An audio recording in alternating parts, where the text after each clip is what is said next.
You know what they say, a bird in the hand is worth two in the bush? And no one knows that better than Mark Roser of Hebron.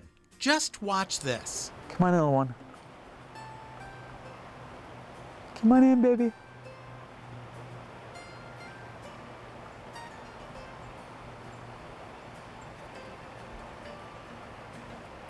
There you go, sweet one. Mark literally has the birds in his yard eating out of his hands. Let's watch again. Hey, sweet one. There you go.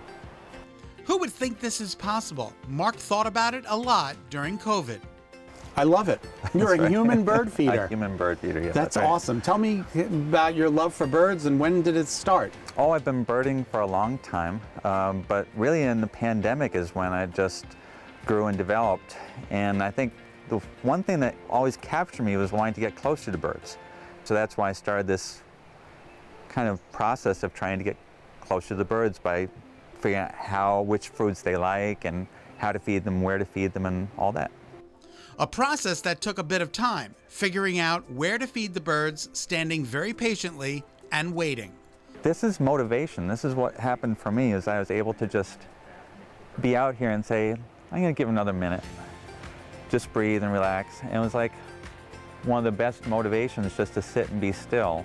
And so it was like all the good of meditation with a little bit of perk of something, like a little reward at the end for being quiet.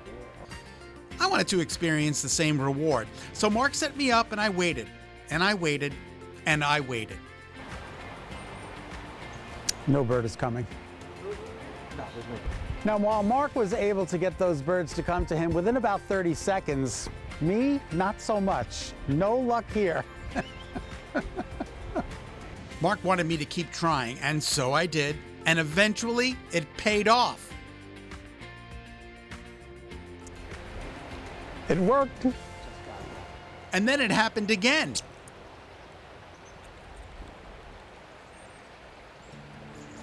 Third time was the charm.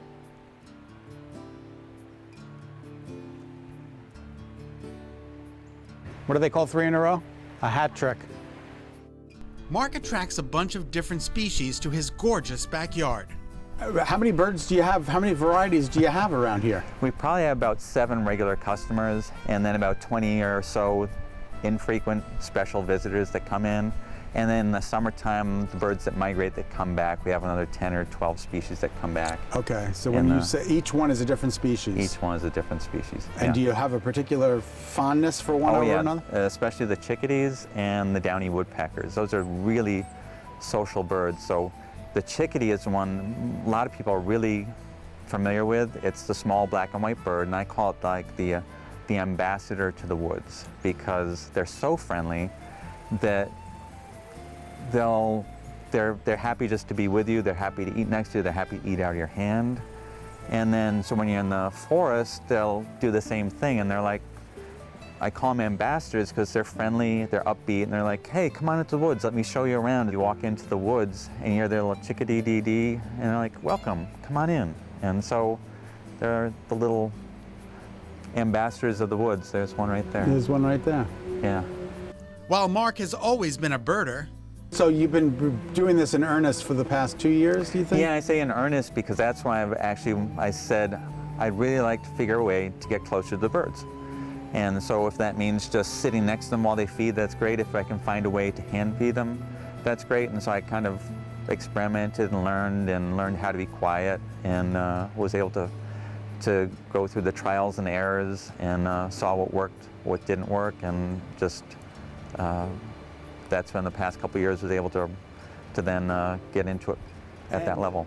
You know, normally we think of bird feeding in terms of let's pour the bird seed in and get out of put there. and feed, and then go behind the window and watch them. And then if you move, they might even get scared or spooked and fly away. Turns out these birds are really social, and we just never stop to appreciate that. Especially the downy woodpeckers and the chickadees,